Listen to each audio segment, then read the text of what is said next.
Hello, everyone. Welcome back to another episode with the Crime and Coffee Couple. My name's Allison. And my name's Mike. Hello, Mike. Hey, Allison. How are you? I'm doing pretty good. How are you doing? I'm just so nice and comfy and cozy, ready to go. Trying to get this in a lunch hour is what I'm trying to do here. So let's get the show rolling. What do you say? I will tell you our dog is exhausted because when I woke up this morning to go to work, it was about 5:30, 5:40-ish, and I saw our office door was cracked open, and I was like, oh, no.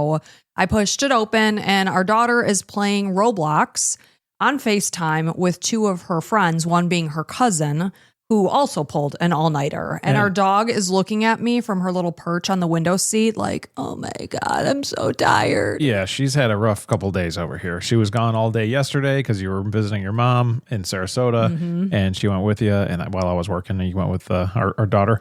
And she's had a rough couple days. She just hasn't had her normal 20-hour sleep schedule that she's used to.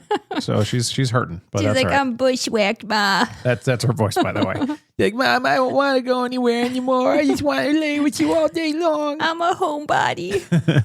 So she's doing all right. But our daughter has had the summer of her life, basically. She's been awake while we're sleeping and then sleeping while we're awake and just having the time of her life, just enjoying herself, laughing, having a ball. She was hysterical when I caught her in the act. And then I'm like, no, I'm not going to see you during the day because you're going to sleep. She's like, no, I'm not going to sleep at all today. I was like, yeah, okay, we'll see about that. Yeah, you're up for 24 straight hours. Good luck staying awake. You feel physically ill. That's what I told her. I'm like, well, good luck with the diarrhea. And she's like, what do you mean? I'm like, I don't know. I just, I heard some people have some stomach issues once they stay up all night. Good luck with the diarrhea. Yeah. So what else has been going on with you, Bebs? Something else. What was I going to talk about? About teenagers making you think that you're not cool? Oh, yeah. If you ever want to feel uncool, if you're feeling good about yourself, just have a teenager and they're going to knock you down a few pegs is all I got to say. So what do you mean by that? Well, our daughter and I took that ride to Sarasota, which is an hour and a half each way. So about 3 hours of driving together. And we just chit chat and talk, whatever. And one of the things was we were talking about the Taylor Swift song where she does a collab with Bon Iver. I think I'm saying that I think it's Bon wrong. Iver or Bon Iver? Bon Iver is what she said. So Bon Iver. That just shows how cool I am. I'm not. I've seen the name. I don't know how to say it. So the song is Exile. And I was like, I like that guy's voice. Who is it? And she's like, Bon Iver. And I was like, Bonnie Bear? Bonnie Bear. I mean, the way she says it. I was like, that's what it is. I was like, he has such a deep voice. His name is Bonnie Bear. You had a good time with it. Oh, I just started hysterically laughing when she was like, what? No. Well, the funny thing is you said that if you think you're cool, your teenager will knock you down. But do you actually think you're cool? I've never really thought I was cool, but Okay. I'm okay with myself. Yeah, that's the most important thing. This is just who I am. And if you don't like it, I don't fault you. Just move along. But this is who I am. There's plenty of options out there. Remember I was trying to twerk right before we did this episode? Gosh. If you've not, I should actually tape that because it's the worst twerk I've ever seen. I was joking with that twerk. Yo, you have a serious twerk? Probably not. Yeah, I think if you tried to twerk, that would be your twerk. It was the whole back end, it wasn't just if you're watching on YouTube, just the butt's supposed to pop, I guess, and your whole back went up and down. You were almost doing squats, kind of. And I was like, no, it's just the back, it's just the boom, boom, boom. That's all right. The arch back and all that. So and there was something else we were talking about, but it flew right out of my mind. Yeah, that's fine. So I'm still growing my TikTok channel. It's trying to get out there. I posted something last night about our kids on AI because our son basically got through Spanish 1, 2, and 3 all through the use of AI and just Googling and things. And thank God for his teacher allowing him to do so because she could tell that he just wasn't into it whatsoever. I'm like, we live in Florida. There's a lot of people down here who speak Spanish. Yeah. It might serve you well. Yeah. And if you wanted to do it, I'm all for learning other languages for sure. It's not I'm not against it, but he just wasn't into it. So. He wasn't into it. Yeah. And he got through it, but I don't know. They're getting their A's and B's and they're going to get to colleges and be fine. So we'll see. Yeah. So on that note, are you ready to jump into this? I'm ready. All right. So this is a listener suggestion from Kenzie. So thank you so much, Kenzie. And this is the murder of Aundria Bowman and Kathleen Doyle.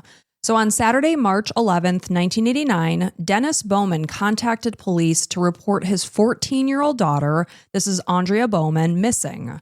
And at the time, she was a freshman in high school.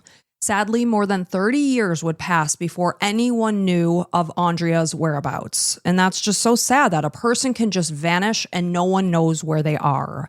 And in the meantime, though, as everything becomes uncovered, the depths of darkness grew only deeper and deeper in this case. It just gets so ugly. So as the Allegan County Sheriff's Office and the Michigan State Police began their investigation with Dennis's phone call, he He explained that their daughter was a good kid. However, 2 years earlier, when she turned 12 years old, he said it seemed like a flip was switched and she started having behavioral issues. He said she started getting into trouble. She was running away from their Hamilton, Michigan home, and she was also having issues in school. Now, I'll tell you, classmates described Aundria as a fun girl. She always wanted to be around people. Just like teenagers, we always say, they just want to fit in. She was someone who went out of her way to make other people happy. And like I said, she's a typical teen, so she did want to fit in. And because of that, one of her friends, and this is so many years later, is saying she was kind of like a chameleon. She would kind of form herself and align herself to fit the interests of the person that she was hanging out with, like many teens do. So Dennis went on to say that his daughter's changes at 12 years old also included that she was taking drugs from other kids at school. She was shoplifting. She was lying. And one time she got so angry that she punched out one of their front windows in a fit of rage. So Aundria was adopted by Dennis and Brenda Bowman in 1975 when she was only 9 months old. And according to Dennis's cousin, who went to high school with not only Dennis but also Brenda, he said that Brenda was always a very quiet girl. She kept to herself, and Dennis was actually her first boyfriend. So after high school graduation, Dennis went into the Navy, and at this point in time, they started to discuss the idea of marriage. And they did end up getting married in 1971. And when they started to try to have a family, they were having difficulties getting pregnant. And Brenda was told that she had a double uterus and would be unable to carry a child of her own. So this is where they started to look into the idea of pursuing adoption. So when they brought their daughter home, they described Aundria as a gift from God, who was just the sweetest little girl. Their family soon relocated from Virginia to the place where they're living at the point in time when Aundria is reported missing, which is Hamilton, Michigan. So at the time, back in the 1970s, this was a very small town. It basically consisted of gas stations, many churches, a school, and a grocery store. It was a place where bad things really didn't happen. The type of place where people knew each other, they left their front doors unlocked, that sort of thing. So when Aundria was 13 years old, Brenda started noticing that she was just feeling very run down. She was feeling ill. And her husband, Dennis, suggested that she take a pregnancy test. But of course, she was told in the past she was unable to carry children. She thought that was pretty ridiculous. The old double uterus. And I looked it up, and you can have children. And Brenda comes to find, she takes a pregnancy test. She is pregnant. Okay, well, that's a terrible doctor. So she said that when Vanessa was born, Aundria was ecstatic to be a big sister. And of course, this is, back in the 70s. Maybe the things they knew medically aren't consistent with what we know now. So now with Aundria missing, investigators spoke with Brenda, and she recalled the day that their daughter vanished. Dennis took Aundria to school that Saturday. Despite the fact that it was weekend, she was back at the school because they had a band event happening. And when he picked her up, Brenda described her daughter as quiet. So later that day, Brenda needed to go to work and Dennis would drive her. So oftentimes Aundria would stay with her baby sister, but this time Dennis took the baby so that Aundria could be home in a quiet house and focus on her studies. So they didn't want her to be distracted. So now when Dennis got home, he found that the house was very quiet. So he came through the front door. He laid their sleeping 14-month-old daughter on the couch, and he went upstairs to see what Aundria was up to because he just seemed like, he said the house seemed quieter than it should. So he saw that she was gone, but the lock that they had installed on their bedroom door was busted open. One of their overnight bags was missing, as well as Aundria's purple coat, as well as the cash from her tax refund. He had put this cash in his dresser drawer, and he noticed also that the change from Vanessa's baby bank was also missing.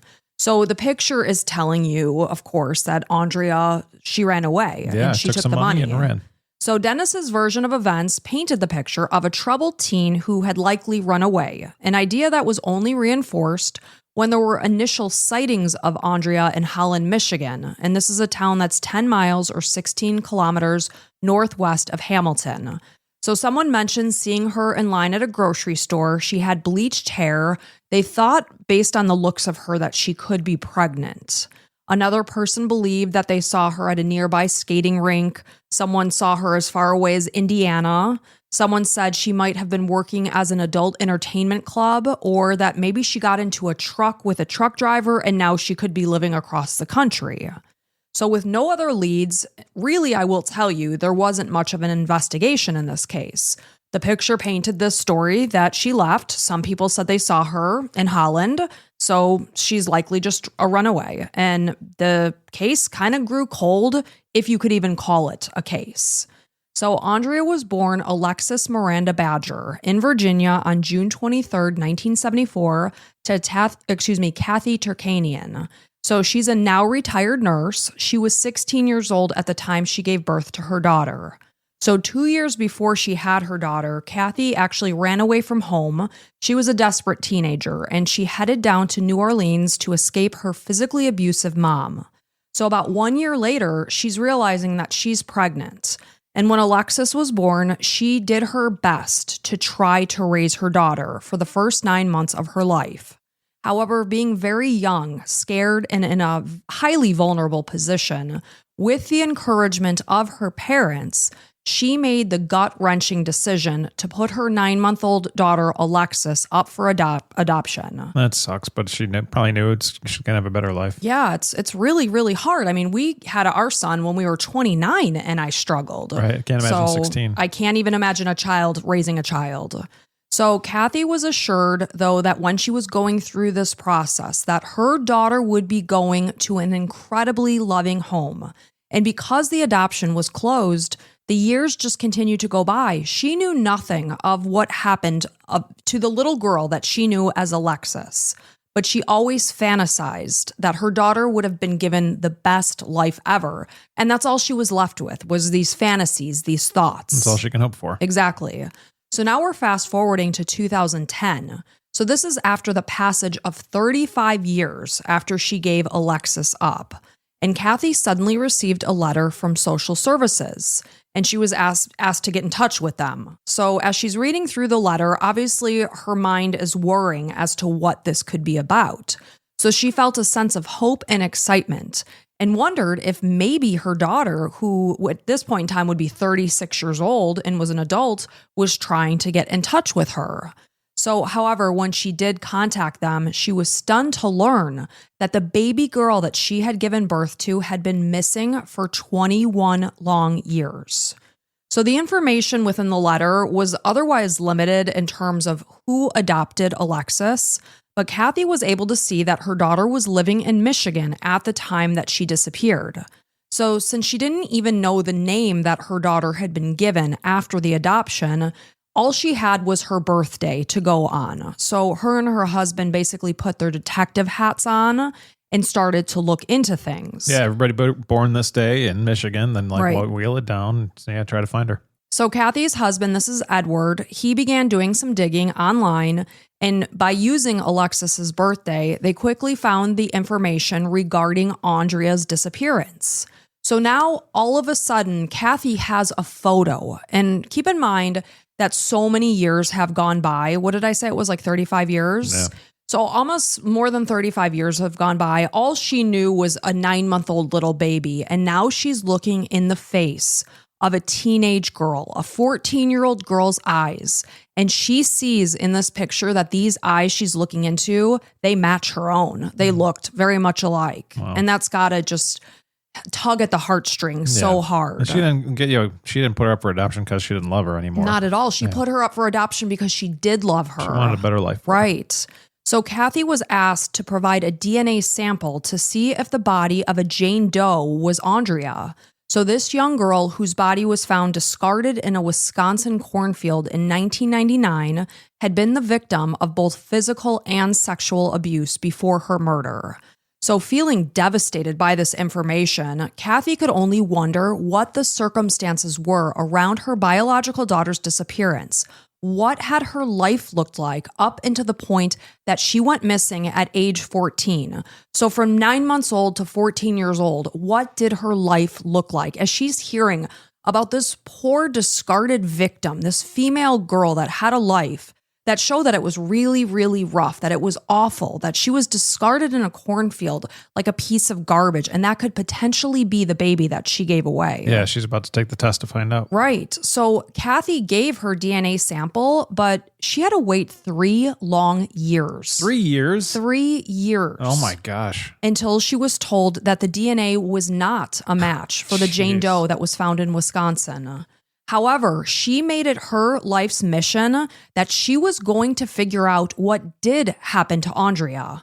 She started by creating a Find Aundria Bowman Facebook page, and she was shocked by the response that she got.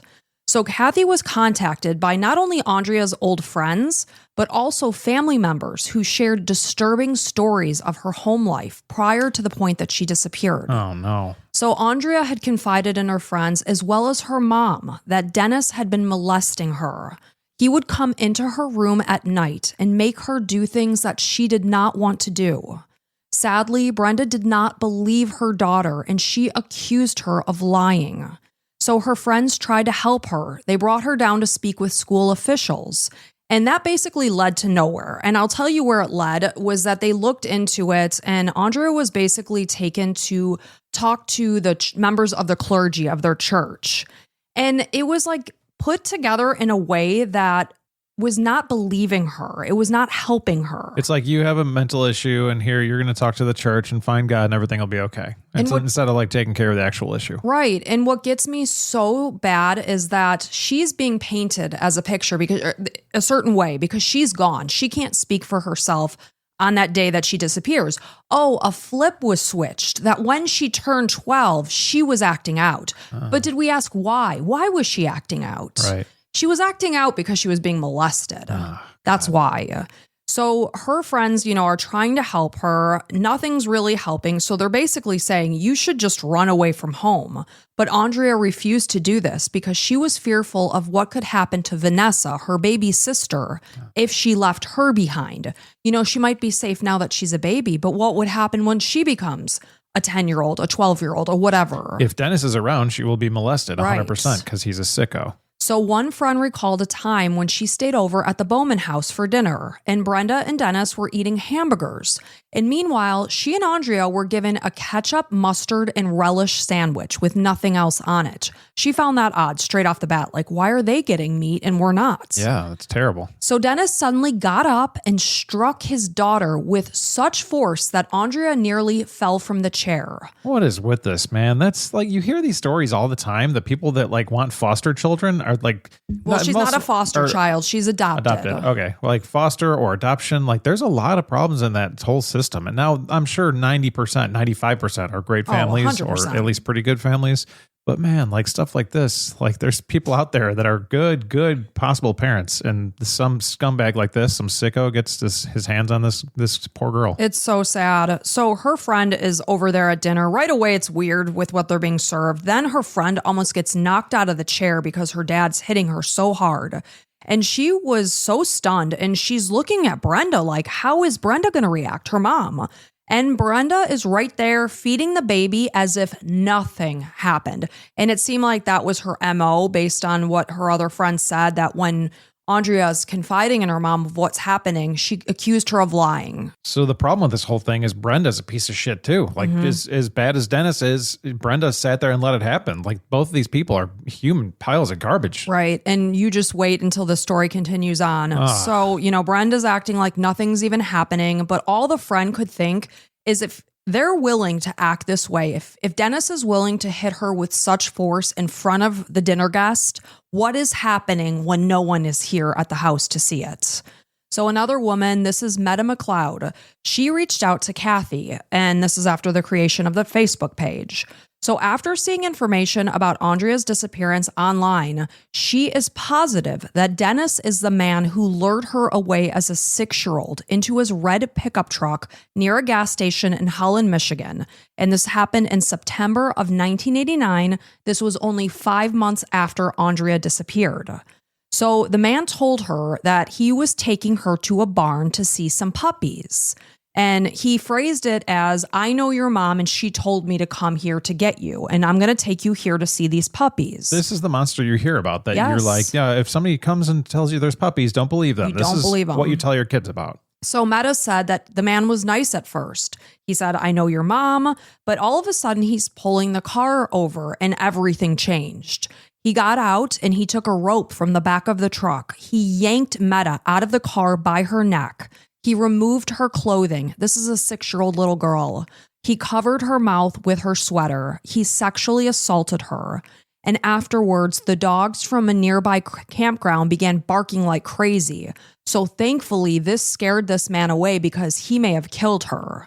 So Meta managed to untie herself, and the poor little angel ran naked for help. So she worked with investigators to create a composite sketch, but the case went unsolved. So as Meta got older, she continued to do research on other area girls because she was just haunted by the fact that the person who did this to her was potentially still out there doing this to other people. So she was looking at other area girls that might have been abducted, and she came across Aundria's case. So she saw that she vanished only months before she got attacked and abducted. So not only that, but it was from the very area. So she's sitting there at her computer wondering, do we have the same abductor? So she was taken along a route. I will tell you first before I go on to that. So what happened is she starts looking deeper into Aundria's case, and she clicks on a photo of Aundria that pulls up a photo of Aundria's family. She's looking at a picture of Dennis and saying, holy crap, this is the guy that abducted me when I was 6 years old. I can't believe she can remember that from Yes. 6 years old. It was like an image of this guy was burned into her brain. Well, yeah, the worst thing that's ever happened to her. Right. So Meta recalled that the man who abducted her had a dirty smell about him. It was kind of like a mechanic that had a paint-like odor. And Dennis worked at the Makatawa Harbor. So he worked as a carpenter on yachts just down the road from where she was. So he would have potentially had that odor. And also, she was taken along the route that he would have driven home. She was taken a little after 3 p.m. This was right around the exact same time he would have gotten off of work. It all lines up. Not only that, she indicated that the man drove a red, faded old pickup truck. This matched the exact truck that Dennis Bowman drove at that point in time. So for the next decade, Kathy and Edward continued to dig for answers. As more and more information came to light, she felt certain that Dennis not only killed Aundria, but she had this sense in her soul and in her bones that her daughter was buried in this man's backyard. Something about it. So on top of that, she was told by Aundria's family and friends that Dennis had an exceptionally disturbing criminal background. He had horrible cases of violence against women. Nobody does selling better than Shopify. Shopify is the home of the #1 checkout on the planet. And the not-so-secret secret, with Shop Pay that boosts conversions up to 50%, meaning way less carts go abandoned and way more sales going through. So if you're into growing your business, your commerce platform better be ready to sell wherever your customers are scrolling or strolling. On the web, in your store, in their feed, and everywhere in between. Businesses that sell more, sell on Shopify. Upgrade your business and get the same checkout that Skims uses. Sign up for your $1 per month trial period for 3 months at shopify.com/Westwood1, all lowercase. Go to shopify.com/Westwood1 to upgrade your selling today. Shopify.com/Westwood1.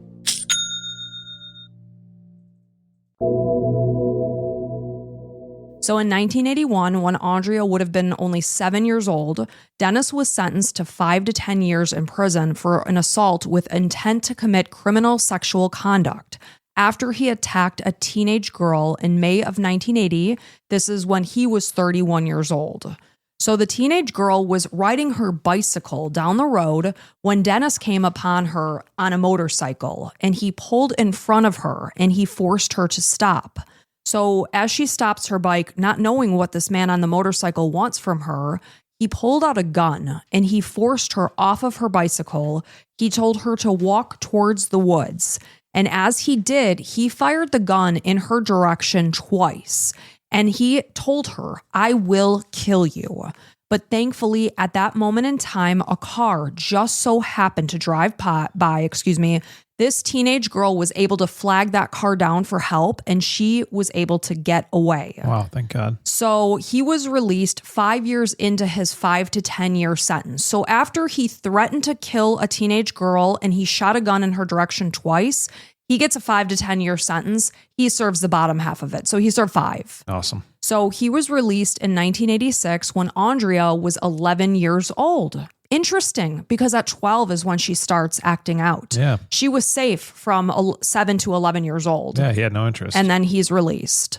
So family members of the Bowmans, well, he wasn't there. Oh, He was in prison. She was safe because he was in prison. Yeah. Yeah. Ugh. So her acting out coincides with when this monster was released from prison. All of a sudden, I'm released from prison, and she starts acting up. Right. So family members of the Bowmans were utterly shocked when Brenda chose to stay with Dennis, allowing him to be under the same roof as their young daughter.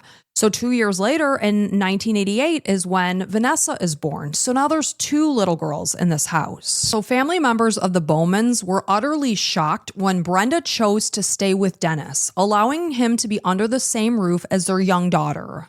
And only 2 years later, in 1988, Vanessa is now born. So now Dennis and Brenda have 2 young girls in the house. Brenda's just like, I mean, Dennis clearly monster should be killed instantly. Like he's useless on Earth, right?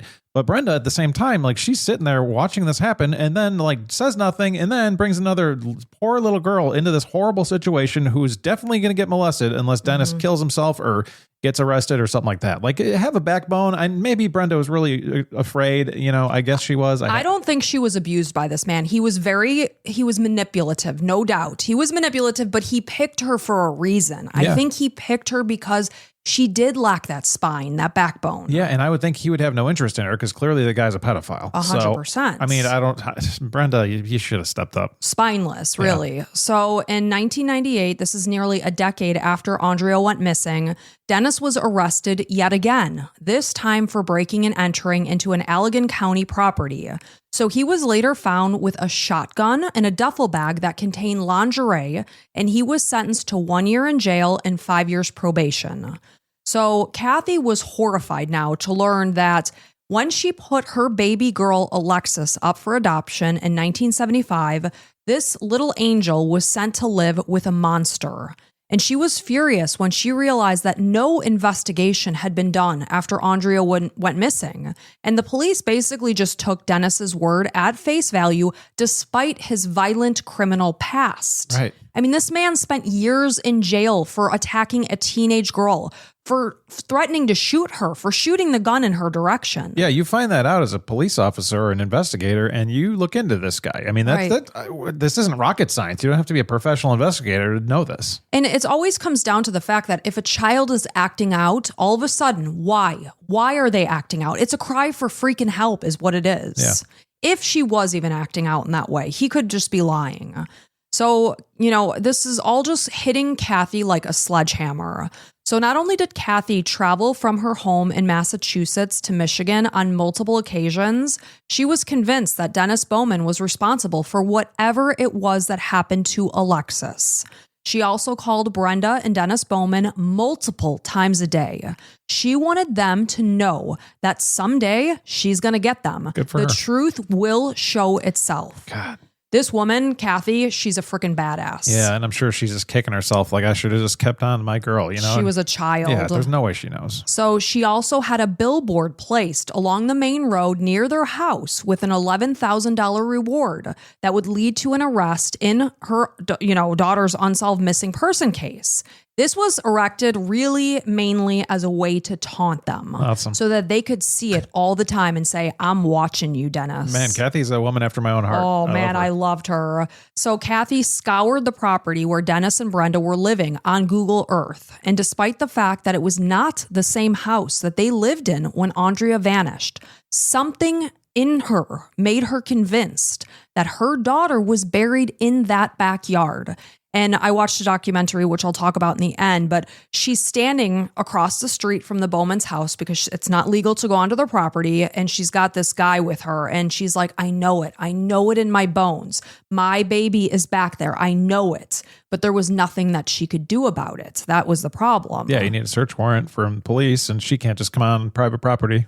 So she's looking at this property on Google Earth over the years, and she just noticed this particular area that just stood out to her in the backyard.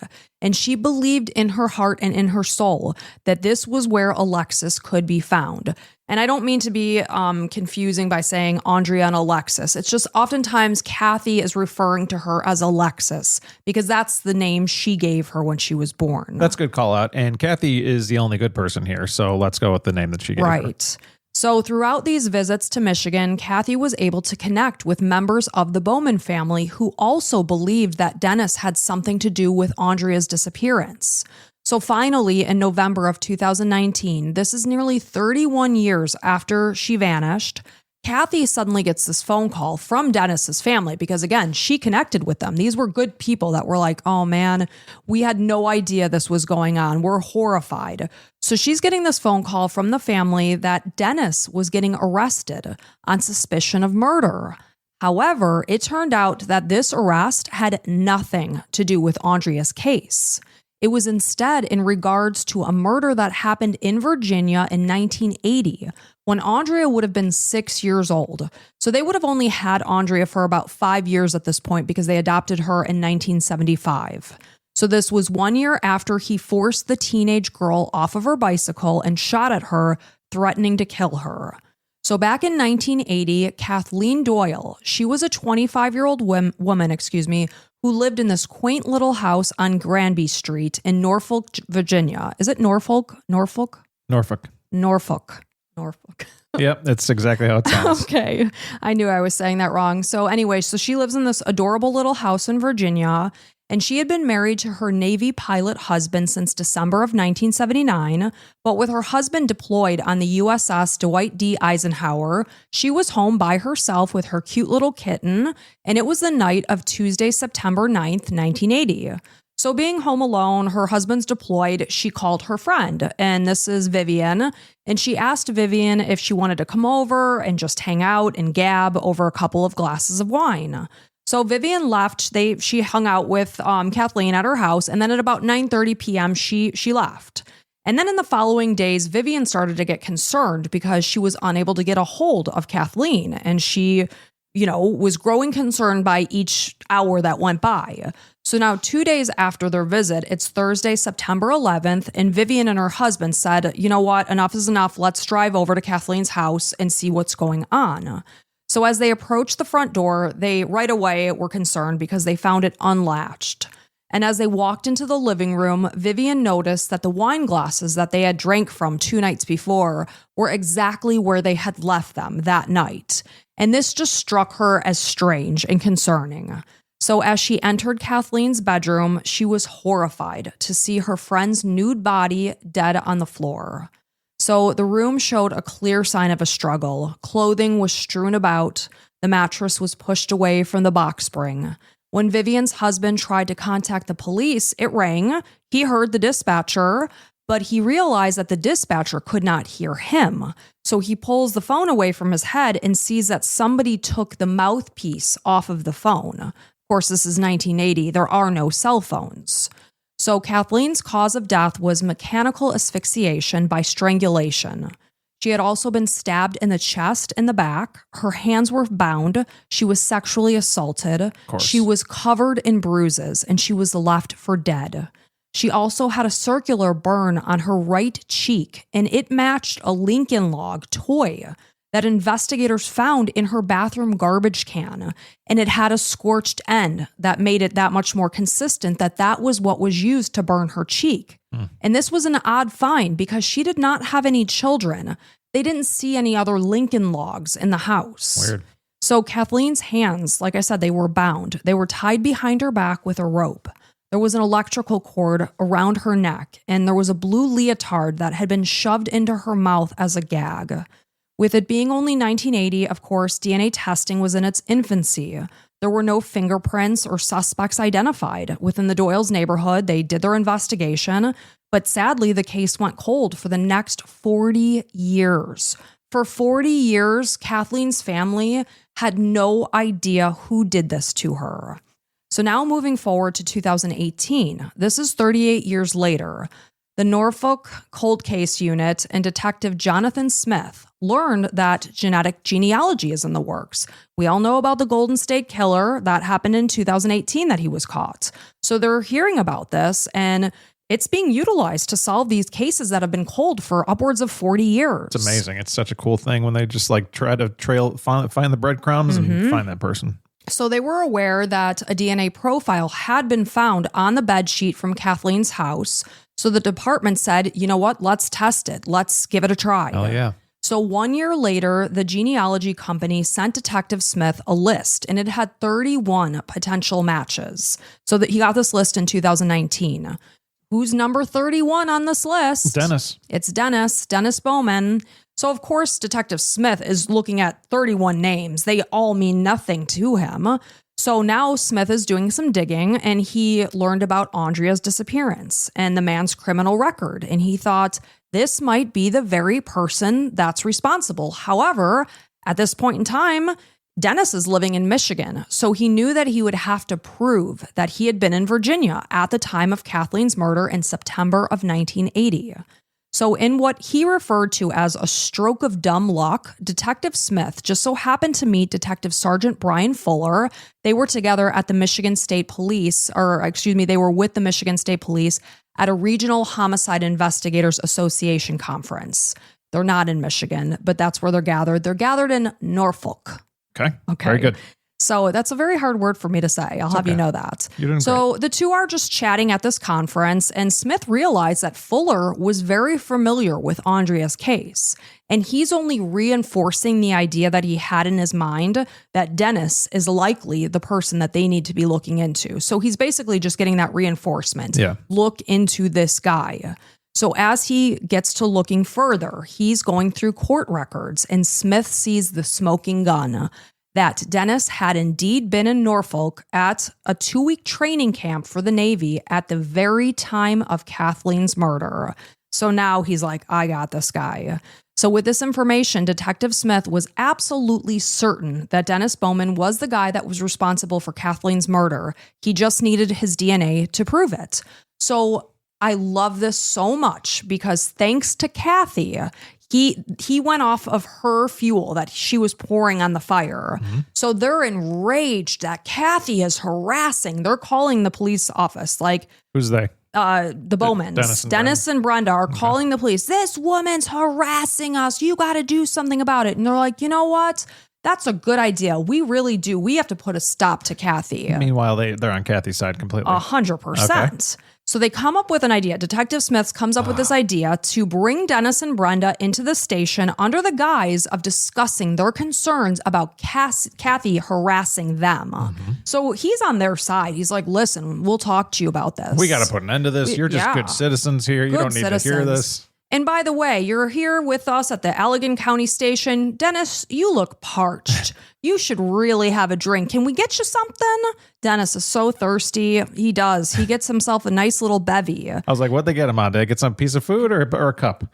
So he's just sipping along, going on about how horrible Kathy is. And she's calling and harassing and blah, blah, blah. Yeah. They leave the station feeling probably so good that the police are on their side.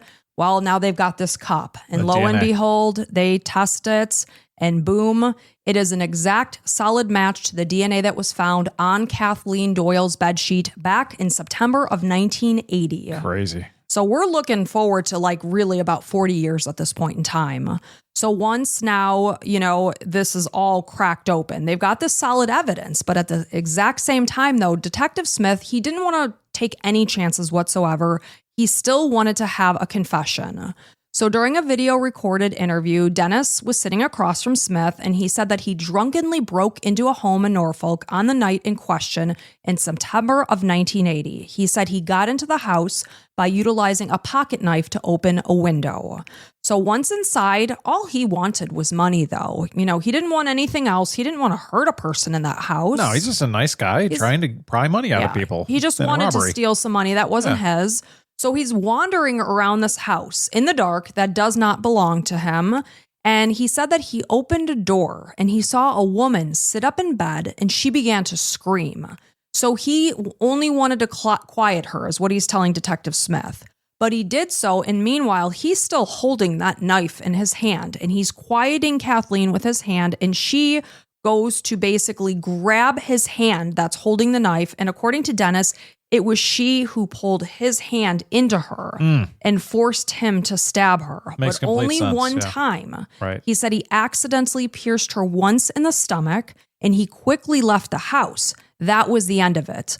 Of course, Detective Smith knows that this is a lie because the house was in disarray. She was covered in bruises. She was sexually assaulted. She had a Lincoln log that burned her face. She was bound. She was gagged. She was raped. This is a lie. Yeah. And so Dennis, is now being told all those details. That's not true, Dennis. That's not what happened. If that's the case, how did this happen? Why did this happen? Why did this happen? So Detective Smith said that his demeanor suddenly changed and he would no longer face him. And he said he also became childlike in a way, which is just so gross. So Dennis insisted that he did not sexually assault or stab Kathleen more than that one time in the stomach. And he repeated over and over, I didn't do that. I didn't do that. So Smith is like, whatever, dude, I'm walking out of this room. So he does. He walks out of the room and he leaves Dennis alone. And of course, the tape is still rolling. And here you hear him say in a muttered voice, I've done it again. I've done it again. So in June of 2020, Dennis pleaded guilty to first-degree murder, rape, and burglary for the death of Kathleen Doyle. He was sentenced to 2 terms of life in prison plus 20 years for the burglary. So Kathleen's family had waited 40 long years to find justice for her. And sadly, this was something that her father was not alive to see happen because he had hoped and prayed and fought to find her daughter's killer. And unfortunately, he was already gone. So each day, her aunt, who was exceptionally close with Kathleen, they were almost like sisters, she touches her niece's photo and says, I love you. And they had this shared love for lilacs. So every spring when the lilacs would bloom, they would call each other and announce it. And now that Kathleen is gone, she still tells her every year, Kathleen, the lilacs are out. And it's odd, though. She said that when she found out of who her niece's killer was, the lilacs bloomed at a time they don't normally bloom. And I found that pretty neat. Yeah. So every time she smells a whiff from the lilacs, she always goes right back to thinking of her beloved Kathleen. So now as Kathleen's case came to a close, Aundria's cracked wide open. So after Dennis was charged for Kathleen's murder, investigators from Virginia and Michigan, they came up with this ruse and told Dennis that if he gave them information as to what happened to Aundria, because they know that this guy is responsible, that they would arrange for him to stay in Michigan so that he could be closer to Vanessa and to Brenda, and that they could come and visit them, or visit him, I should say, and have some sense of normalcy. Yeah. So otherwise, he'd be in Virginia and he would spend his life behind bars in a place that's over 10 hours drive away. He would rarely see his wife and daughter. So, however, he is still at this point in time maintaining that he had nothing to do with Aundria's disappearance. So they also worked with Brenda. They were bringing her in, and she was still remaining fully dedicated to her husband. And they're encouraging her, get him to tell you the truth. Don't you want to know what happened to Aundria? No, she's a weak idiot. Oh, it's pathetic. Pathetic. They're like, this way you guys can have your normal family visits if he stays in Michigan. So in the meantime, investigators were also at the Bowman's house, and they were using cadaver dogs, ground penetrating radar. They were digging in certain areas around the property. And this is something that Kathy had always wanted them to do. But at this point in time, they did not find anything. So during taped phone conversations between Brenda and Dennis, he continued to deny having anything to do with Aundria's disappearance. He insisted that he had no idea what happened to her. However, this all changed in late 2019. He requested that Brenda be allowed to visit him in jail so that they could have a private conversation in person together. So during a videotaped conversation, Dennis told Brenda that on the day that he reported Aundria missing back in 1989, rather than finding Aundria gone, as he initially told investigators that she's gone, but their things are missing. So he's now changing that story, and he said that she was there when he came home, and he saw her coming out of their bedroom, and she was holding a bag that she had packed. And when he confronted her about it, she told him that she was running away, and if he tried to stop her, she would tell everyone that he had been molesting her. So the last thing Dennis said to Aundria was, "No, you are not."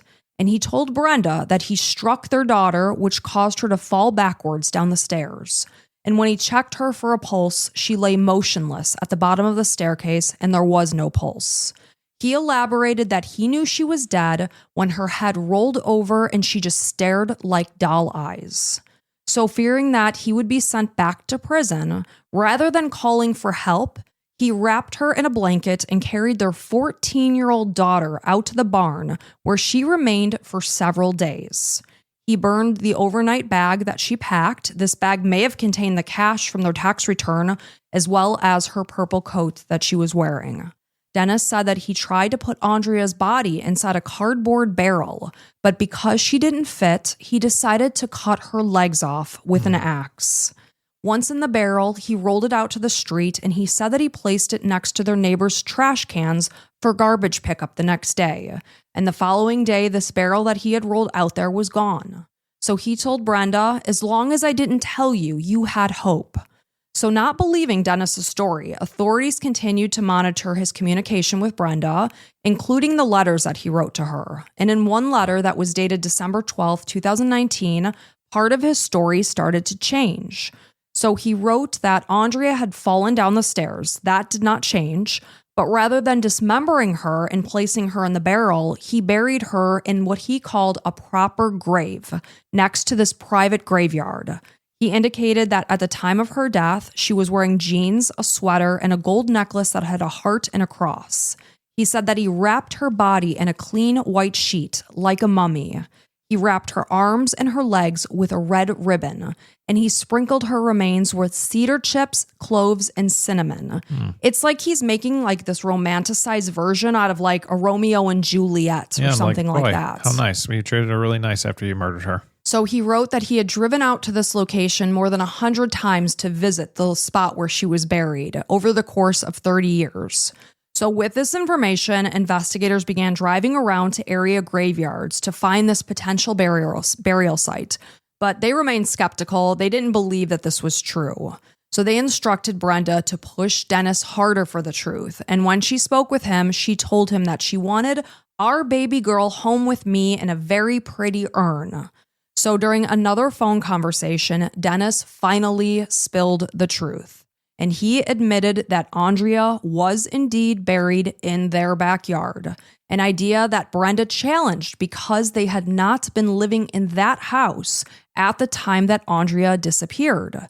So he explained that before they moved, he dug the barrel up at their old house, and he moved her remains to their new home. Wow. And he said she's been there the whole time. So in February of 2020, excavators were now at the Bowman home. And this is another dig, but a much more thorough dig. Yeah. They had this time heavy machinery with them that could break through cement. So here they recovered, just like Kathy thought, skeletal remains. Wow. And they were among trash. He broke her body down not once, but multiple times. She was amongst the broken down pieces of the cardboard barrel, because of course at this time so much time had passed, that cardboard barrel basically dissolved. She was divided between 4 garbage bags that were filled with used diapers. Weird. I guess from their baby. To mask the smell or whatever. I don't know. Apparently it worked because the cadaver dogs couldn't find her. So a wrapper from a peppermint patty was also there, and it was dated from 1989, and that was the year that Aundria vanished. So using Kathy's DNA once again, these remains were positively identified as Aundria's. So Kathy remarked that it was as if her daughter had been screaming in the backyard for years to be found. So despite the horrific crimes and the fact that he murdered their own daughter, Brenda said, "I haven't forgotten what he did, but I have forgiven. I take my marriage vows seriously." Oh, good. Thank God. That's really nice. So after Brenda had Aundria's remains cremated, she offered to give half of the ashes to Kathy, who accepted them with reluctance. She is determined to get all of her daughter back. She is sickened that once again, Alexis's body is broken apart. She was horrified that the baby girl that she had given birth to had been forced to live such a horrible life in a horrible home with these horrible people, and that Brenda was just as guilty as Dennis for turning a blind eye. Absolutely. So on December 22nd, 2021, Dennis pleaded no contest to second-degree murder. On February 7th, 2022, he was sentenced to a minimum of 35 to 50 years in prison for Aundria's death, which was added to the sentences for Kathleen's case. So he'll be in jail forever. So Kathy was in the courtroom for his sentencing hearing, and she was able to hear Allegan County Circuit Court Judge Margaret Zuzich Baker say, "His numerous assaults, his behavior in this case, other convictions all indicate Mr. Bowman is a serious, dangerous man that has harmed many communities, many families." And this was something that Kathy had waited 10 years to hear and to see. And she described this moment as surreal. So weeks later, Dennis was transferred to Virginia to start serving his life sentence, 10 hours away from his little wife, Brenda.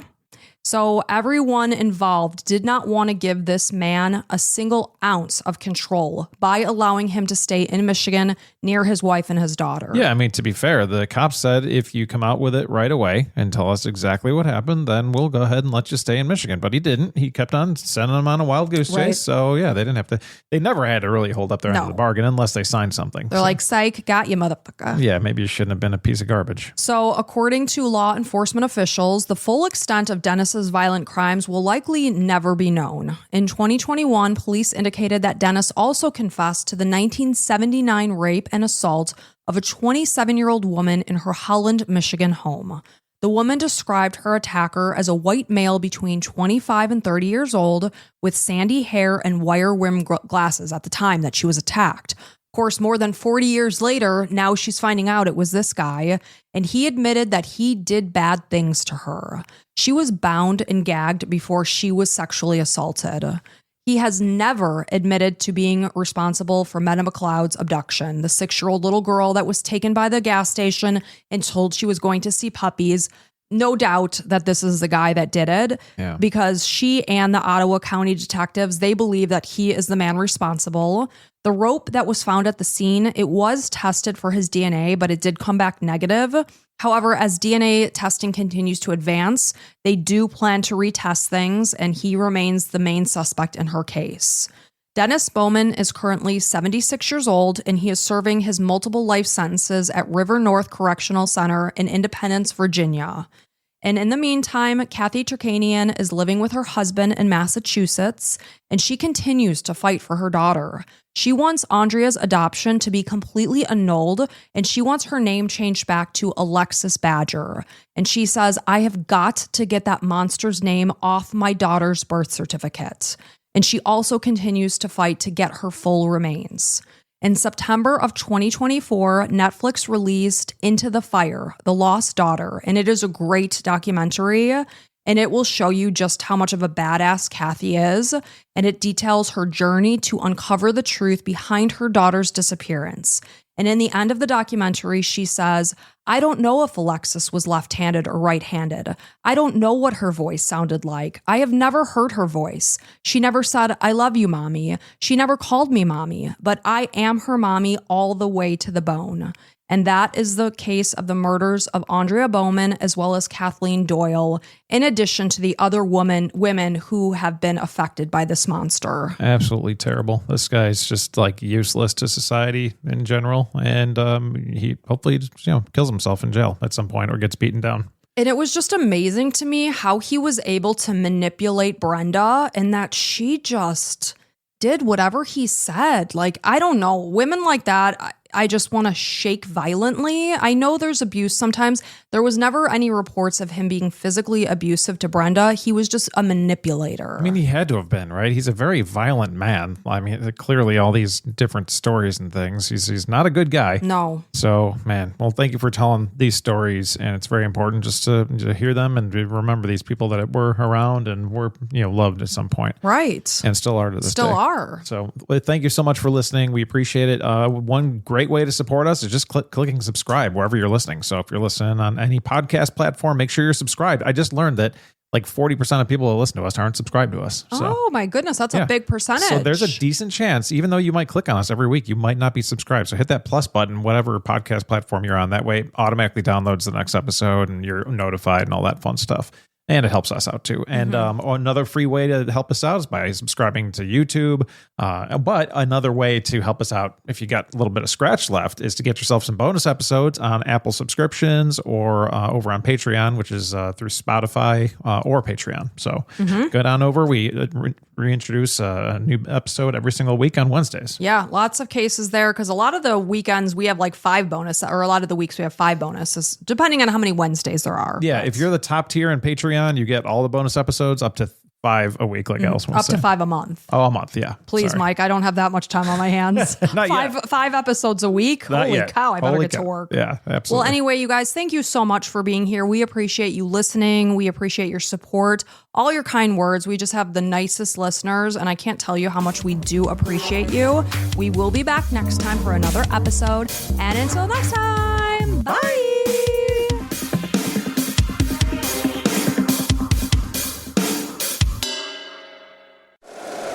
If you like the show, please take a moment to rate, review, and subscribe. It really does help the show to grow. Thank you for listening.